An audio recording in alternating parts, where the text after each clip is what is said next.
Tutup mata Anda sejenak. Tarik napas dalam-dalam. Hembuskan perlahan. Bayangkan Anda sedang melayang.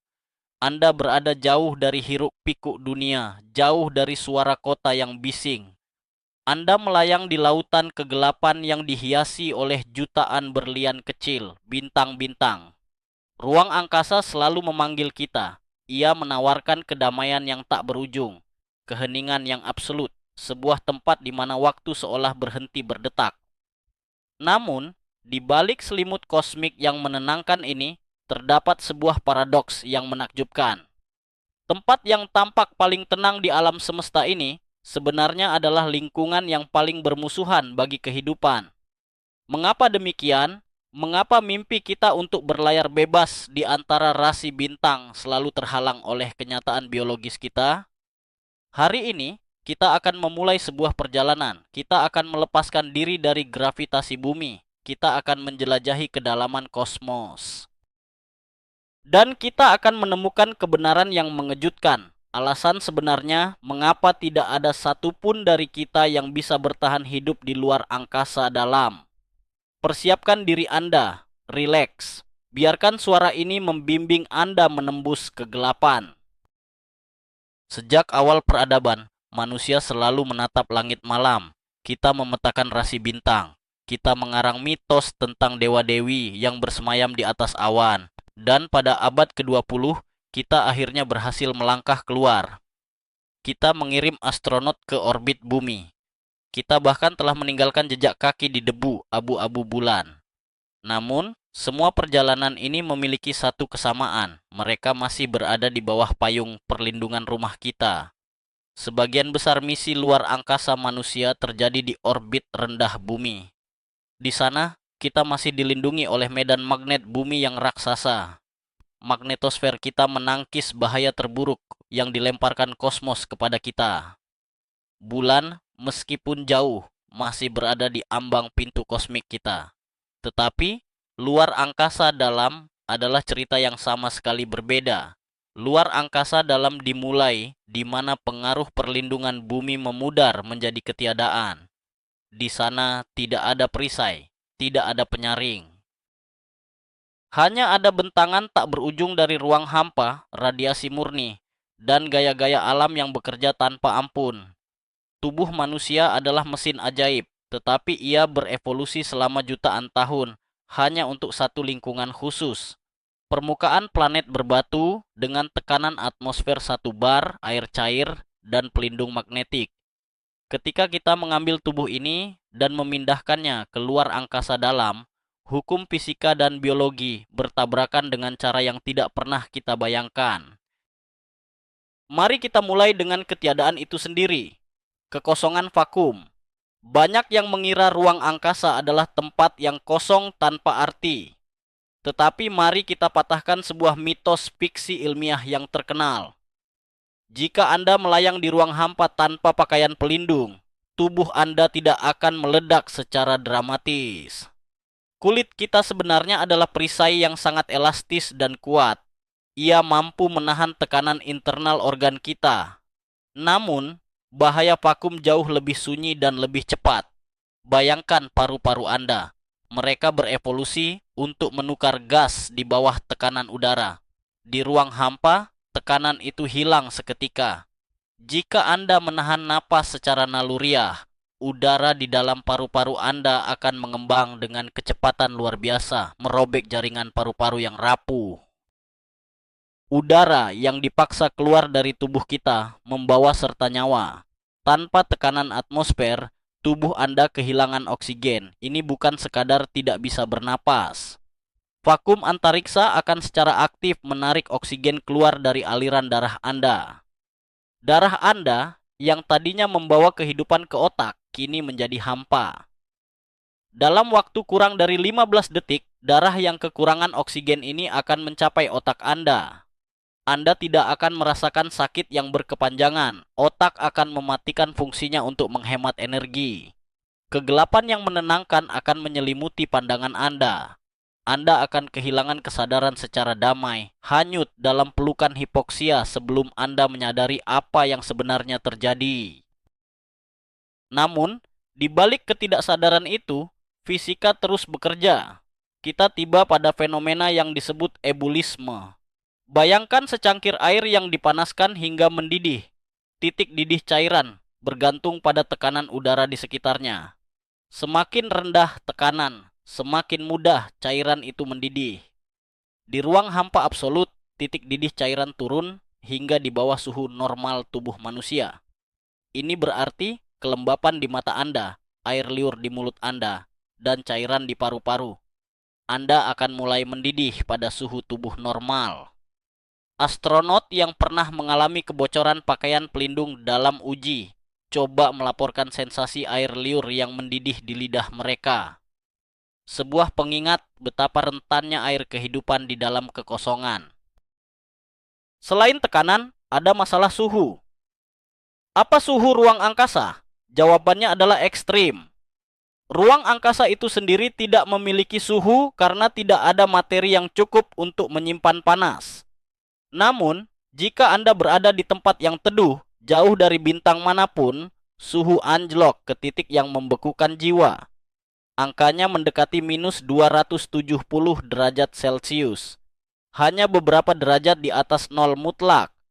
Ini adalah dingin yang menghentikan pergerakan atom. Tetapi, inilah mitos lain yang perlu diluruskan. Anda tidak akan membeku menjadi balok es dalam hitungan detik. Karena vakum adalah isolator yang luar biasa. Tidak ada udara untuk menghantarkan panas dari tubuh Anda. Tubuh Anda akan mendingin dengan sangat lambat, memancarkan panasnya sendiri ke dalam kekosongan kosmik. Sisi sebaliknya dari koin suhu ini sama mematikannya. Panas yang menyengat. Jika Anda melayang tanpa pelindung dan terkena sinar matahari secara langsung, tanpa atmosfer untuk menyebarkan cahayanya, suhu yang menghantam Anda akan melonjak secara drastis. Di dekat orbit bumi, permukaan benda yang terpapar matahari bisa memanas hingga 120 derajat Celcius atau lebih. Ini adalah panas yang bisa merebus air dan membakar kulit dalam sekejap. Bayangkan berada di bawah panggangan kosmik tanpa tempat untuk bersembunyi. Perbedaan antara membeku dan terbakar di ruang angkasa hanyalah masalah apakah Anda berada di bawah sinar cahaya atau di dalam bayangan kegelapan. Lalu, ada ancaman tak terlihat yang melintasi alam semesta. Radiasi kosmik galaksi. Ini bukan cahaya biasa. Ini adalah partikel subatomik yang bergerak mendekati kecepatan cahaya. Partikel-partikel ini berasal dari luar tata surya kita. Dari ledakan bintang kuno, supernova yang mati jutaan tahun lalu. Di bumi, atmosfer dan medan magnet kita membelokkan peluru-peluru kosmik ini. Tetapi di ruang angkasa dalam tidak ada tempat untuk berlindung. Partikel-partikel berenergi tinggi ini melesat menembus cangkang pesawat ruang angkasa, menembus kulit dan masuk jauh ke dalam tubuh Anda. Layaknya hujan peluru mikroskopis yang tak pernah berhenti. Selain radiasi kosmik yang konstan, ada monster di dekat kita, bintang kita sendiri. Matahari tampak hangat dan ramah dari bumi. Namun, ia adalah reaktor nuklir raksasa yang tidak stabil. Sesekali, ia melepaskan badai partikel mematikan yang disebut jilatan api matahari atau coronal mass ejection. Jika seorang astronot di luar angkasa dalam tertangkap oleh badai ini tanpa pelindung berlapis timah atau air yang tebal, paparan radiasi akut akan terjadi seketika. Bayangkan berdiri tepat di depan mesin röntgen yang dihidupkan terus-menerus. Radiasi ini merusak selaput sel, menyebabkan penyakit radiasi yang parah, mual, dan kegagalan organ dalam waktu singkat. Tetapi, kerusakan paling mengerikan dari radiasi terjadi pada tingkat yang paling mendasar, di dalam DNA Anda. Setiap sel dalam tubuh Anda mengandung cetak biru kehidupan. Ketika sinar kosmik atau partikel matahari menembus tubuh Anda, mereka bertindak seperti gunting kecil yang memotong helai DNA. Tubuh kita memiliki mekanisme perbaikan, tetapi di luar angkasa dalam, kerusakannya terlalu masif dan berkelanjutan. Seiring waktu, perbaikan ini menjadi tidak sempurna. Sel-sel bermutasi. Risiko kanker meroket tajam.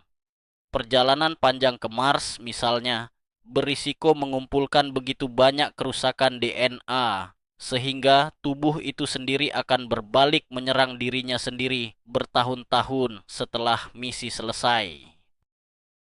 Mari kita beralih dari radiasi ke sesuatu yang tampaknya menyenangkan, gravitasi mikro. Sensasi melayang tanpa beban seolah membebaskan kita dari beban dunia.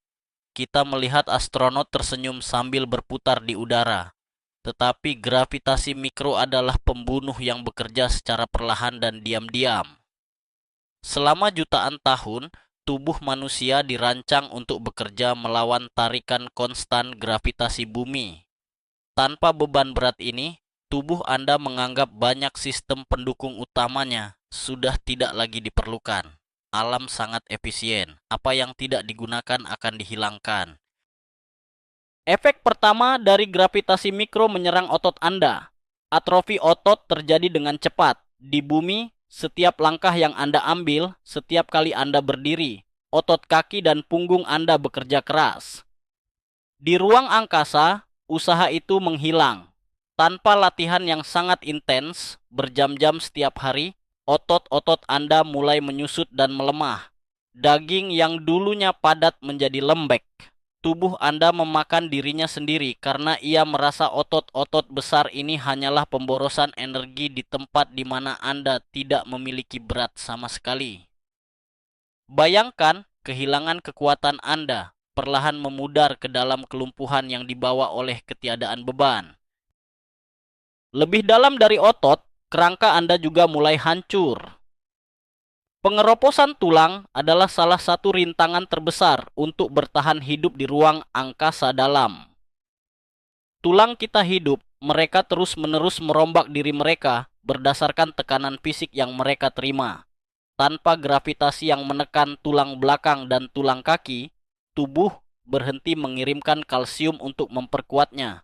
Tulang mulai melarut. Kalsium tumpah ke dalam aliran darah, seringkali menyebabkan batu ginjal yang menyakitkan. Dalam misi panjang, seorang astronot dapat kehilangan massa tulang dalam sebulan, sama banyaknya dengan osteoporosis pada lansia selama setahun. Perubahan berikutnya sangat terlihat secara fisik, pergeseran cairan. Di bumi, gravitasi menarik cairan tubuh Anda ke bawah ke arah kaki Anda. Jantung Anda harus memompa dengan kuat untuk mengembalikan darah ke otak. Begitu gravitasi hilang, sekitar 2 liter cairan langsung mengalir ke atas, ke dada dan kepala Anda. Inilah mengapa wajah astronot sering terlihat bengkak dan bulat di video. Ini bukan sekadar masalah kosmetik. Otak Anda merasakan kelebihan cairan ini dan menipu ginjal untuk membuang air, membuat volume darah total menurun. Tubuh Anda beradaptasi dengan cara yang membuatnya sangat tidak stabil jika suatu hari harus kembali ke lingkungan bergravitasi. Pergeseran cairan ini membawa konsekuensi yang meresahkan bagi jendela jiwa kita, mata. Para ilmuwan baru-baru ini menemukan kondisi yang disebut sindrom neurookular terkait penerbangan luar angkasa. Cairan yang menumpuk di kepala memberi tekanan konstan pada bagian belakang bola mata dan saraf optik. Bayangkan mata Anda ditekan secara perlahan dari dalam tengkorak. Mata mulai berubah bentuk menjadi lebih datar. Saraf optik membengkak. Penglihatan yang dulunya tajam menjadi kabur. Bagi banyak penjelajah antariksa, kerusakan penglihatan ini permanen, tidak pernah sepenuhnya pulih, bahkan setelah mereka kembali ke bumi. Ruang angkasa tampaknya mencoba membutakan kita dari keindahannya. Jantung kita, sang mesin kehidupan, juga tidak luput dari perubahan. Jantung adalah otot yang berlatih setiap hari dengan memompa darah melawan gravitasi. Di ruang hampa tanpa bobot, jantung Anda tiba-tiba menyadari bahwa tugasnya menjadi sangat mudah. Tidak perlu lagi memompa sekeras sebelumnya. Akibatnya, otot jantung mulai menyusut, detak jantung berubah. Ritme kehidupan di dalam dada Anda melambat dan melemah. sistem kardiovaskular kehilangan ketegangannya. Jika seseorang berada di luar angkasa dalam selama bertahun-tahun, jantung mereka mungkin tidak akan lagi cukup kuat untuk menopang kehidupan jika mereka mencoba berdiri di permukaan planet yang memiliki gravitasi. Sementara bagian tubuh lainnya melemah, pelindung internal kita juga tertidur. Sistem kekebalan tubuh manusia mengalami penekanan parah di luar angkasa.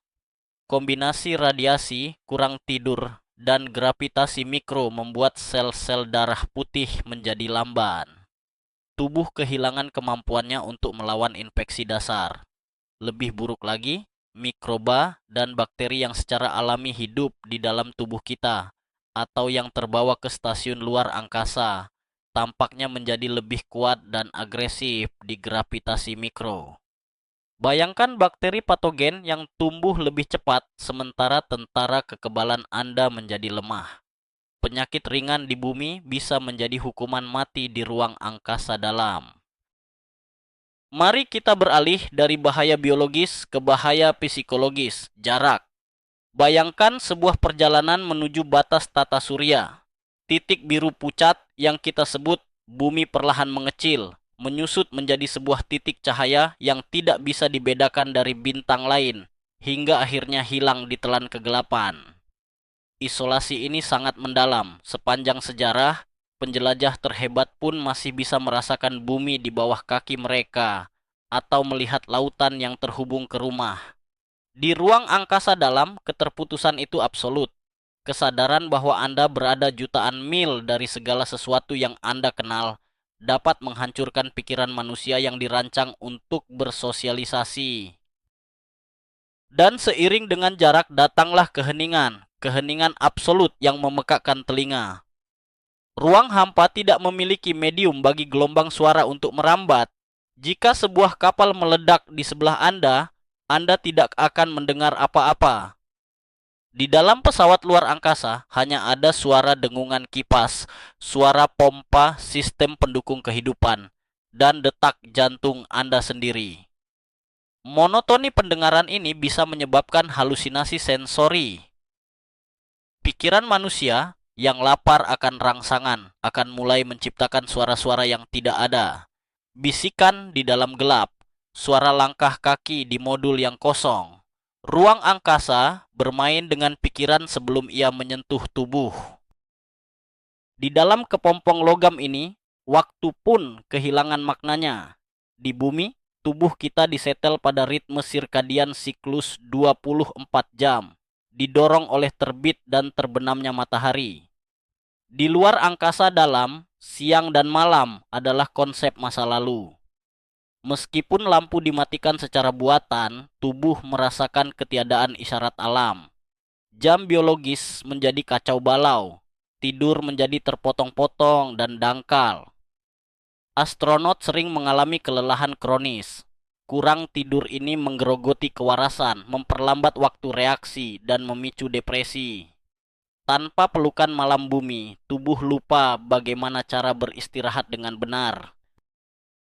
Di luar pesawat yang rapuh, ancaman fisik melesat melintasi ruang angkasa. Mikrometeoroid ini adalah debu kosmik purba, sisa-sisa penciptaan tata surya kita. Meskipun ukurannya lebih kecil dari sebutir pasir, partikel-partikel ini bergerak dengan kecepatan puluhan ribu kilometer per jam.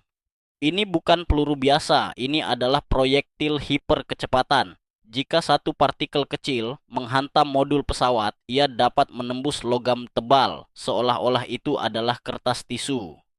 Mengirimkan serpihan logam tajam ke dalam kabin dan berpotensi memecahkan sistem pelindung.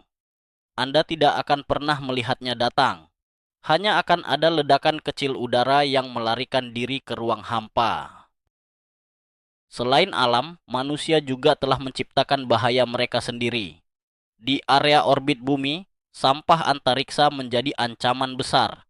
Jutaan potongan logam, sisa-sisa satelit tua, baut yang terlepas, dan pecahan roket membentuk awan maut berkecepatan tinggi di sekitar planet kita. Meskipun luar angkasa dalam jauh lebih bersih dari sampah manusia, perjalanan keluar dari bumi harus melewati ladang ranjau ini. Setiap goresan pada cat pesawat dapat melemahkan integritas strukturalnya. Kita telah mengubah ambang pintu kosmik kita sendiri menjadi rintangan mematikan, mengisolasi diri kita lebih jauh dari kebebasan penjelajahan. Tekanan. Kita sering menganggap remeh tekanan 1 bar di bumi. Pesawat ruang angkasa harus meniru tekanan ini untuk menjaga agar paru-paru dan darah kita tidak mengembang. Tetapi menjaga tekanan ini adalah tugas monumental.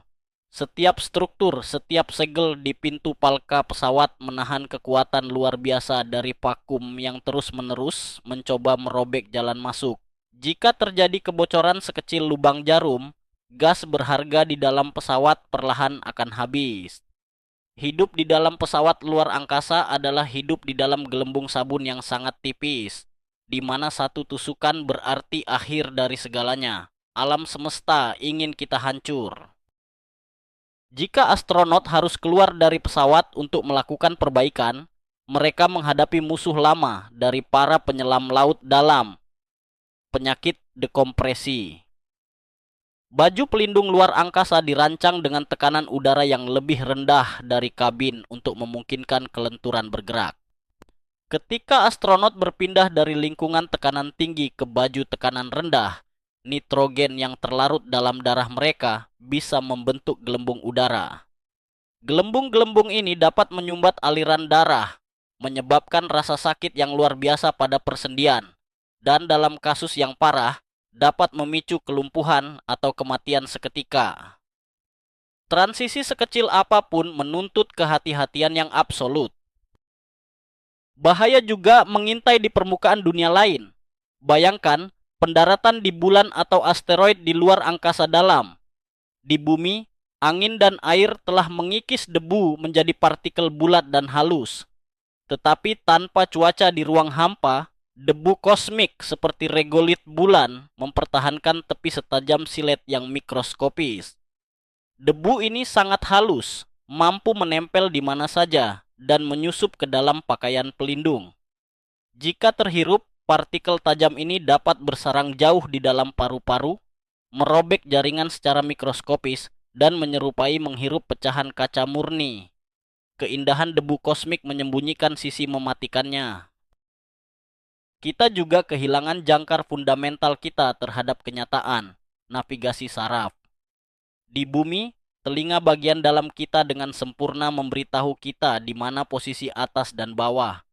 Ini adalah jangkar kita terhadap gravitasi.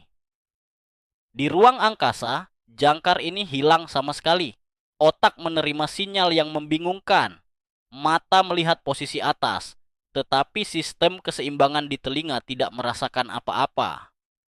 Ini menyebabkan disorientasi spasial yang parah dan mabuk antariksa yang melumpuhkan. Otak tidak tahu harus mempercayai apa, membuat manusia merasa terus-menerus terbalik atau berputar di dalam kekosongan yang tidak berujung. Di bumi, jika terjadi bencana, bantuan biasanya tidak lebih dari beberapa jam. Di luar angkasa dalam, bantuan adalah ilusi. Saat Anda menjauh dari bumi, cahaya dan sinyal radio membutuhkan waktu yang semakin lama untuk merambat. Jika Anda berada di Mars, sebuah pesan SOS bisa memakan waktu hingga 20 menit untuk mencapai stasiun komando, dan 20 menit lagi untuk mendapat balasan. Jika sesuatu terbakar, jika oksigen bocor, tidak ada yang bisa datang menyelamatkan Anda. Anda sendirian, terjebak dalam keterlambatan cahaya kosmik. Kelangsungan hidup sepenuhnya bergantung pada apa yang Anda bawa dan pengetahuan Anda sendiri. Satu-satunya cara nyata untuk melawan efek pelemahan dari gravitasi mikro adalah dengan menciptakan gravitasi buatan. Dalam fiksi ilmiah, pesawat memiliki mesin misterius yang menekan kru ke lantai. Dalam kenyataan, satu-satunya cara kita bisa mencapainya adalah dengan membangun stasiun melingkar raksasa yang berputar terus-menerus. Memanfaatkan gaya sentrifugal untuk mendorong astronot ke dinding luar. Tetapi, tantangan teknik untuk membangun cincin berputar raksasa seperti itu di ruang angkasa sangatlah besar. strukturnya harus menahan tekanan putarannya sendiri. Tanpa itu, kita terus membiarkan tubuh kita hancur perlahan di lingkungan tanpa bobot. Bertahan hidup di luar angkasa dalam juga merupakan masalah matematika yang brutal tentang logistik. Tubuh manusia adalah mesin pembakar yang rakus. Ia membutuhkan aliran oksigen, air segar, dan makanan yang konstan untuk terus berjalan. Pesawat luar angkasa harus menjadi ekosistem mini yang tertutup rapat, mengubah urin menjadi air minum yang berharga, dan mendaur ulang karbon dioksida kembali menjadi udara yang bisa dihirup. Mesin pendukung kehidupan ini rumit, rentan rusak, dan membutuhkan sumber daya yang masif. Setiap gram air dan oksigen adalah emas cair yang menopang kehidupan melawan entropi. Lalu ada masalah energi. Bagaimana Anda memberi daya pada kota kecil yang melayang menjauh dari matahari? Panel surya kehilangan efektivitasnya semakin jauh kita berlayar ke kegelapan luar angkasa dalam. Di luar orbit Jupiter, cahaya matahari terlalu redup untuk menjadi sumber daya utama. Bertahan hidup di sana mengharuskan kita membawa matahari mini kita sendiri, reaktor nuklir kompak. Tetapi ini membawa bahaya baru, hidup di dekat reaktor fisi nuklir di dalam kaleng logam yang melayang. Keseimbangan energi antara tetap hangat, menjaga pernapasan, dan terbang maju adalah keseimbangan yang rapuh dan tanpa kompromi. Saat kita menyatukan semua potongan teka-teki ini, kita melihat gambaran lengkapnya. Ruang angkasa dalam bukanlah perpanjangan dari bumi. Ia adalah zona penolakan kosmik bagi kehidupan biologis kita.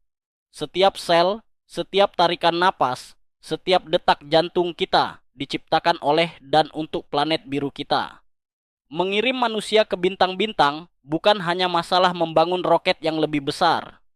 Ini adalah pertarungan melawan miliaran tahun evolusi yang telah memahat kita agar cocok sempurna dengan pelukan hangat bumi. Ruang angkasa dalam menuntut kesempurnaan mesin buatan manusia, sementara tubuh manusia menuntut pengampunan alam. Meskipun tampaknya mustahil, kita terus bermimpi. Mungkin suatu hari kita akan merekayasa genetika tubuh kita sendiri untuk menahan radiasi. Mungkin kita akan menemukan cara untuk memperlambat laju metabolisme kita ke dalam tidur beku selama perjalanan panjang.